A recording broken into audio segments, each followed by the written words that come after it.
My name is Staff Sergeant Gregston. I'm a 35 Mike. Darren Gregston grew up in the small town of Jonesville, North Carolina. Prior to enlisting in the Army at age 21, he was married and had his first child. I was working in factories at the age of 18 and 19 years old. And the problem I had was every 3 months, my job would get very stagnant, and then I would go look for another job. On September 11th, 2001, like many Americans at the time, Darren Gregston felt the world around him change. I remember the radios were just going crazy that day. I got home and my wife's sitting in front of the TV and I'm like, what are you guys glued to? And I saw the second plane crashed into the World Trade Center. 6 months go by and my dad knew that I wasn't gonna make it in the town I was living in. There was no way. It's too small. I needed to get out of there. So I enlisted in the Army.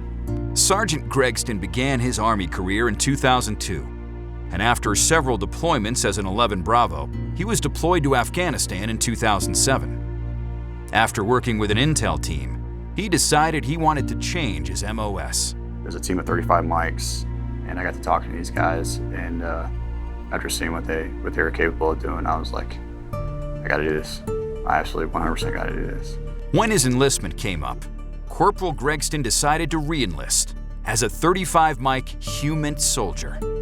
En route to Afghanistan for his first operational assignment as a military intelligence soldier, Corporal Gregston's team leader, an E6, returned home for medical reasons, resulting in Corporal Gregston being assigned as the team leader for his HUMINT collection team. I was a brand new 35 Mike. I'm a corporal at this point, E4. And I have 3 soldiers who are just as qualified as I am. So needless to say, we got the flood hose when we got into country. And it's a lot of long hours, long nights, and a lot of do's and don'ts. And you kind of just had to knuckle down and bear it, because you're all that's there. Shortly after arriving on FOB Bostic, Corporal Gregston's commander approached him looking for any intel related to the area of Barjamatal, specifically a Taliban hideout known as the Taliban Hotel. And the information was very, very minimal.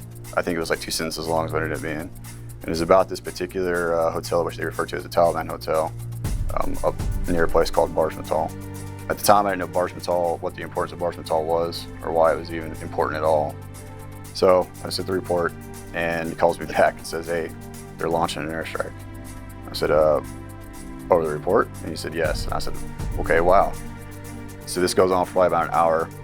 I get a phone call back and said, hey, we missed an HVT by 20 minutes. The HVT, or high-value target, was the self-proclaimed Taliban shadow governor, Sheikh Dost Mohammed. The Taliban had the authority to come in and declare themselves their own government, and they could do whatever they want. And this guy was at the top of the tier. Like, he claimed he was the governor of Kunar province. So that's one of the main reasons that we pursued him and his entire hierarchy from there. Sheikh Dost Mohammed had been implicated in a deadly attack on Cop Keating, resulting in 9 U.S. soldiers being killed. A few months later, a report comes in that Sheikh Dost Mohammed has been killed. Corporal Gregston is given what is reported to be video proof. They claimed that they had got him. They said, sent me the video and the link to view it. And I probably watched that video 30 times. And I was trying to figure out whether it was him or not. I just scrolled it back, moved it forward, scrolled it back, moved it forward. And the mannerisms and the things I had seen before, I knew it wasn't him. I felt like it was a mission that I just had to, I had to finish it. After the second near miss on Dost Mohammed, Corporal Gregston was redeployed to the United States for 2 years and assumed his HVT had been captured or killed while he was away. When Gregston returned to Afghanistan for his next deployment, this time as an E6 staff sergeant, he discovered a familiar face in a video provided to him by a longtime trusted source. So this video is of the Wanat District Center, which had been totally torn down. There was this wall that went all the way around and surrounded it, and there was one entrance where you walked in. And numerous Taliban, there's probably about 200 of these guys, and they had all come to listen to a speech. And the HVT standing in the center was one that I knew very well. Always walked with a walking stick, very tall. everybody always was really quiet when he spoke. So I knew right from the get-go who it was.